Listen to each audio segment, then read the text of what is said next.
Christ Crucified by Wilcox. Now ere I slept, my prayer had been that I might see my way to do the will of Christ, our Lord and Master, day by day. And with this prayer upon my lips, I knew not that I dreamed, but suddenly the world of night, the pandemonium seemed. From forest and from slaughter-house, from bull-ring and from stall, there rose an anguished cry of pain, a loud appealing call.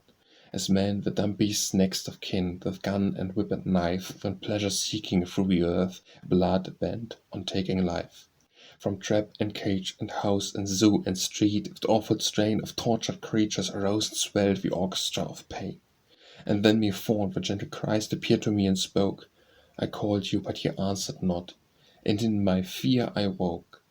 And next I heard the roar of mills, and moving through the noise like phantoms in an underworld were little girls and boys. Their backs were bent, their brows were pale, their eyes were sad and old. But by the labor of their hands greed added gold to gold. Again the presence and the voice, behold the crimes I see, and ye have done it unto these, so have ye done to me. Again I slept. It seemed to climb the hard ascending track, and just behind me lay but one whose painted face was black. I petied him, but hour by hour he gained upon the path. He stood beside me, stood upright, when I turned in wrath. Go back, I cried. What right have you to walk beside me here? For you are black and I am white. I paused, struck dumb with fear, for lo, the black man was not there, but Christ stood in his place.